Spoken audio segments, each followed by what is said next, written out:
So hello students, most welcome to the 7th lecture of animal kingdom chapter. आज इस lecture के अंदर हम बात कर रहे हैं बेसिकली फाइलम इकाइनोडर्मेटा के बारे में। ये जो वर्ड है इकाइनोडर्मेटा, इसका मतलब ही होता है स्पाइनी बॉडीज, यानी कि ऐसे एनिमल जिनकी बॉडी के अंदर स्पाइन, कांटे जैसे क्या होते हैं, स्ट्रक्चर होते हैं। बेसिकली स्पाइन वर्ड का मतलब ही होता है कांटा, थॉर्न। ऐसे एनिमल जिनकी बॉडी के अंदर कांटे जैसी संरचनाएं होती है, कांटे जैसे स्ट्रक्चर्स होते हैं, उन्हें क्या बोलते हैं? इकाइनोडर्मेटा बोलते हैं। ये जो कांटे जैसे स्ट्रक्चर होते हैं, ये कैल्शियम कार्बोनेट के बने होते हैं, इसलिए इनको क्या बोलेंगे? Calcareous ossicles. ओसिकल्स का मतलब छोटे छोटे टुकड़े।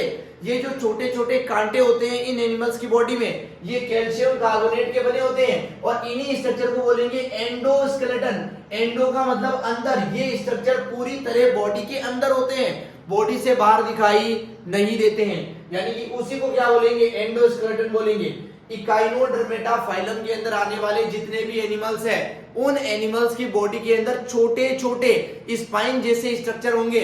वो किसके बने होंगे? कैल्शियम कार्बोनेट के बने होंगे। बेसिकली आगे लिखा गया है, ये सभी जो इकाइनोडर्मेटा के एनिमल्स होते हैं, ये खारे पानी में मिलते हैं भाई। ये सोल्ट वाटर के अंदर सरवाइव करते हैं, यानी कि मेरीन वाटर के अंदर मिलते हैं भाई। इनके अंदर सिस्टम डेवलप हो जाता है। मैंने आपको पढ़ाया था जो लोअर क्लास के एनिमल्स होते हैं, जैसे कि स्पंजेस हैं, उनके अंदर केवल सेलुलर लेवल पढ़ा था। उससे आगे मैंने टिश्यू लेवल पढ़ाया था, उससे आगे ऑर्गन लेवल पढ़ाया था। यहाँ पे ऑर्गन भी जुड़कर क्या बना लेते हैं? सिस्टम बना लेते हैं, जो एक पर्टिकुलर फंक्शन को कंडक्ट करते हैं। बेसिकली आगे लिखा गया है, ये जो अडल्ट इकाइनोडर्मेटा होता है वो रेडियली सिमेट्रिकल होता है। रेडियली सिमेट्रिकल का मतलब उस एनिमल की बॉडी में बहुत सारे प्लेन होते हैं, जिस प्लेन से काटने पर उसके दो इक्वल हाफ्स, दो बराबर टुकड़े मिल जाते हैं बेसिकली।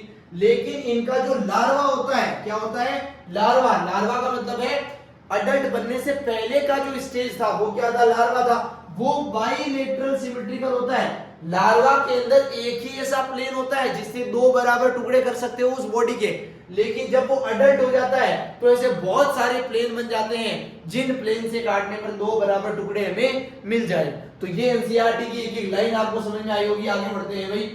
ये जो है ये ट्रिप्लोब्लास्टिक होते हैं। ट्रिप्लो का मतलब ही तीन है और ब्लास्टिक का मतलब है जर्म लेयर। इन एनिमल्स के अंदर तीनों जर्म लेयर मिलती है, चाहे वो एक्टोडर्म हो, मेसोडर्म हो या फिर एंडोडर्म हो। बेसिकली ये सीलोमेट एनिमल होते हैं। ये जो मेसोडर्म जर्म लेयर होती है, इस मेसोडर्म के बीच में जितना भी स्पेस बंद होता है, इसको क्या बोलते हैं? सीलोम बोलते हैं। और ऐसे एनिमल जिनके अंदर सीलोम प्रेजेंट होती है, उन्हीं को बोलते हैं सीलोमेट एनिमल्स। बेसिकली यहाँ पर जो डाइजेस्टिव सिस्टम होता है वो कंप्लीट होता है। कंप्लीट का मतलब है एक ओपनिंग तो होती है फूड की एंट्री के लिए और एक ओपनिंग होती है फूड के एग्जिट के लिए। जो एंट्री के लिए होती है ओपनिंग, उसी को माउथ बोलते हैं, और जो एग्जिट के लिए होती है उसी को क्या बोलते हैं बच्चों? एनस बोलते हैं। अगर किसी एनिमल के अंदर माउथ और एनस दोनों स्ट्रक्चर है, तभी उसको क्या बोलते हैं? कंप्लीट डाइजेस्टिव सिस्टम वाला एनिमल बोलते हैं। With mouth on the lower side. देखो एनिमल जो है बेसिकली सांप हुए, छोटे एनिमल जो है सांप है, जैसे कि कीड़े मकोड़े हैं, वो रेंग कर चलते हैं। जब वो रेंग कर चलेगा एनिमल, तो उसकी बॉडी कुछ इस टाइप की दिखेगी आपको। बॉडी कुछ इस टाइप की दिखेगी। ये जो एनिमल है ये धरती पर रगड़ के चल रहा है, रेंग के चल रहा है। इसके एनिमल के धरती की तरफ की जो साइड है, इसे बोलते हैं बच्चों वेंट्रल साइड। क्या बोलते हैं बच्चों? Ventral side. ये जो साइड है ये थोड़ी स्मूथ होती है, लेकिन जो ऊपर की साइड होती है इसे क्या बोलते हैं बच्चों? इसे बोलते हैं डोर्सल साइड। और ये जो डोर्सल साइड होती है ये मजबूत होती है। हमारी भी अगर बात करूं तो ये जो आपके सामने जो सरफेस है इसको बोलेंगे वेंट्रल सरफेस, और जो पीछे बैक पे जो सरफेस है उसे बोलेंगे डोर्सल सरफेस।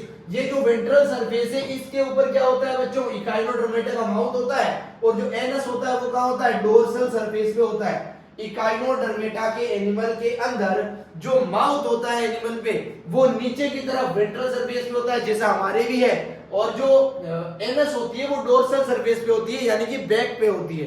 अंडरस्टूड और नॉट? ये line I hope you got it my point and clear each and every point. The most destructive feature, यानी कि सबसे इंपॉर्टेंट फीचर क्या है इकाइनोडर्मेटा का? वो ये है कि presence of water muscular system. Echinodermata के अंदर आने वाले जितने भी एनिमल होते हैं उन सब के अंदर वोटर वस्कुलर सिस्टम मिलता है। ये जो वोटर वस्कुलर सिस्टम है ये क्या क्या काम करता है वो भी बहुत ध्यान से देखना भाई। ये लोकोमोशन का काम करता है। एक एनिमल को, क्योंकि ये खारे पानी में मिलते हैं, एक जगह से दूसरे जगह लेकर जाने में वोटर वस्कुलर सिस्टम हेल्प करता है। उसके अलावा capture and transport of food, खाने को पकड़ने में और खाने को ट्रांसपोर्ट करने में भी कौन हेल्प करता है? वोटर वस्कुलर सिस्टम हेल्प करता है। रेस्पिरेशन करने के लिए जो O2 और CO2 का एक्सचेंज होता है उसके अंदर भी कौन हेल्प करता है? वोटर वस्कुलर सिस्टम हेल्प करता है। तो उम्मीद करते हैं इस स्लाइड की भी एक एक लाइन, एक एक वर्ड आपको समझ में आया होगा। और आगे बढ़ते हैं। यहां पर जो एक्सक्रीटरी सिस्टम होता है, वेस्ट प्रोडक्ट को, टॉक्सिक सब्सटेंस को बाहर निकालने का जो सिस्टम होता है वो यहां पर होता ही नहीं है भाई, एब्सेंट ही होता है। क्योंकि वाटर वस्कुलर सिस्टम से ही बहकर जो टॉक्सिक सब्सटेंस है वो बाहर निकल जाते हैं। यहां पर जो सेक्सेस होते हैं वो सेपरेट होते हैं भाई, यानी कि मेल एंड फीमेल की बॉडी अलग अलग होती है। इसी कंडीशन को आप यूनिसेक्सुअल कंडीशन भी बोल सकते हो। इसी कंडीशन को क्या बोल सकते हो बच्चों? यूनिसेक्सुअल कंडीशन भी बोल सकते हो।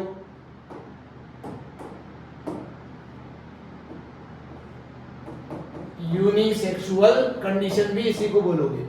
आगे लिखा गया है रिप्रोडक्शन इज सेक्सुअल। यहां पर रिप्रोडक्शन कैसे होगा? दो गैमेट बनेंगे, मेल और फीमेल की बॉडी अलग अलग है, अलग अलग बॉडी में अलग अलग मेल गैमेट और फीमेल गैमेट बनेगा। जब कॉपुलेशन होगा तो दोनों गैमेट मिलेंगे और इसी गैमेट के मिलने को क्या बोल सकते हो आप? फर्टिलाइजेशन बोल सकते हो। और जहां पर मियोसिस होता है, फर्टिलाइजेशन होता है, वो कौन सा रिप्रोडक्शन होगा? सेक्सुअल रिप्रोडक्शन होगा। फर्टिलाइजेशन जो होता है यूजुअली एक्सटर्नल होता है, मेल गैमेट और फीमेल गैमेट का मिलना जो है वो फीमेल बॉडी के बाहर होता है, उसी को क्या बोलेंगे? एक्सटर्नल फर्टिलाइजेशन बोलेंगे। बाहर होगा, कहां पर होगा? बेसिकली ये वाटर के अंदर होता है। आप लिख सकते हो यहाँ पे इनसाइड वाटर। कहां पे मिलते हैं मेल और फीमेल गैमेट? पानी के अंदर मिलते हैं भाई। डेवलपमेंट जो होता है वो डायरेक्ट होता है, ऐसा डेवलपमेंट जिसमें लार्वा नहीं बनता, सीधा जाइगोट से क्या बनता है? अडल्ट बनता है, उसी को क्या बोलते हैं? डायरेक्ट बोलते हैं। लेकिन ऐसा डेवलपमेंट जिसके अंदर लार्वा बनता है उसे क्या बोलते हैं? इनडायरेक्ट डेवलपमेंट बोलते हैं। तो यहां पर लार्वा स्टेज बनती है, लार्वा बनता है, बेसिकली लार्वा प्रेजेंट होता है। फ्री स्विमिंग लार्वा, और ये जो लार्वा होता है ये फ्रीली स्विमिंग करता रहता है भाई, मुक्त रूप से पानी में तैरता रहता है, इसलिए फ्रीली स्विमिंग यहाँ पर क्या मिलता है? लार्वा मिलता है। उम्मीद करते हैं इस स्लाइड की भी एक एक लाइन आपको बहुत ही बढ़िया से समझ में आई होगी भाई। कुछ एग्जाम्पल लिखे गए हैं इकाइनोडर्मेटा के जो डायरेक्ट एनसीईआरटी के एग्जाम्पल्स है भाई। सबसे पहला है एस्टेलिसिस, इसको स्टारफिश भी बोलते हैं, इसका स्ट्रक्चर कुछ ऐसा होता है, आपने देखा होगा जनरली बुक्स में। अगला है इकिनस, इकिनस जो है इसको सी अर्चिन भी बोलते हैं भाई, समुद्र की अर्चिन है ना। अगला है एंटीडोन, इसको सी लिली भी बोलते हैं भाई, समुद्र की लिली। अगला है कुकुमेरिया, कुकुमेरिया को सी कुकुम्बर भी बोलते हैं भाई, समुद्र का कुकुम्बर। और अगला है ओफ्यूरा, ओफ्यूरा को ब्रिटल स्टार बोलते हैं। ब्रिटल स्टार की स्ट्रक्चर भी कुछ ऐसी होती है स्टारफिश की जैसी। स्टारफिश के अंदर ये जो आर्म्स है ये थोड़ी चौड़ी होती है, लेकिन ब्रिटल स्टार के अंदर ये आर्म थोड़ी पतली होती है, स्ट्रक्चर ऑलमोस्ट सेम होता है। एनसीईआरटी के दोनों डायग्राम देख सकते हो भाई, ये क्या है? ये स्टारफिश है और ये क्या है? ये ब्रिटल स्टार है बेसिकली। देख सकते हो इसकी आर्म्स बड़ी है कुछ और इसकी आर्म्स थोड़ी पतली है और स्ट्रक्चर लगभग क्या है? सेम है। तो ये एनसीईआरटी के डायग्राम है जो आपको आइडेंटिफाई करने भी आने चाहिए। आगे बढ़ते हैं भाई फाइलम हेमिकोर्डेटा के बारे में। ये लास्ट फाइलम है जिसको हमें पढ़ना है इनवर्टिब्रेट्स के अंदर। बेसिकली हम अभी पढ़ रहे थे एनिमेलिया फाइलम के बारे में। एनिमेलिया जो किंगडम है बेसिकली उसके अंदर कुछ आते हैं नॉन कोर्डेटा। क्या आते हैं? Non Chordata. ये जितने भी हमने पढ़े हैं पोरीफेरा से लेकर हेमिकोर्डेटा तक, ये सब क्या है? नॉन कोर्डेटा है भाई। पोरीफेरा से हेमिकोर्डेटा तक सब क्या है? Non Chordata. इसके बाद पढ़ेंगे हम कोर्डेटा, इसके अंदर आएगा वर्टिब्रेटा, नॉन वर्टिब्रेटा, वो सब बातें यहाँ पर करेंगे, समझ सकते हैं। तो अभी तक जो पढ़ा है वो हेमिकोर्डेटा किसके अंदर आता है? नॉन कोर्डेटा के अंदर ही आता है। यहाँ पर नोटोकोर्ड नहीं बना है बेसिकली। चलिए समझते हैं हेमिकोर्डेटा के बारे में। हेमिकोर्डेटा वाज अर्लिएस्ट कंसीडर्ड एज सब फाइलम अंडर फाइलम कोर्डेटा। पहले इनको कोर्डेटा ही माना जाता था, लेकिन बाद में पता चला कि यहाँ पर नोटोकोर्ड बना नहीं है, नोटोकोर्ड के जैसा स्ट्रक्चर बना है। उस जैसे स्ट्रक्चर को अलग नाम दिया गया और इस ग्रुप को भी हेमिकोर्डेटा, आधा अधूरा कोर्डेटा, इस नाम के अंदर कंक्लूड किया गया। But now it is separated phylum under non Chordata. देखो ये नॉन कोर्डेटा के अंदर आता है, पहले भी बता दिया आपको।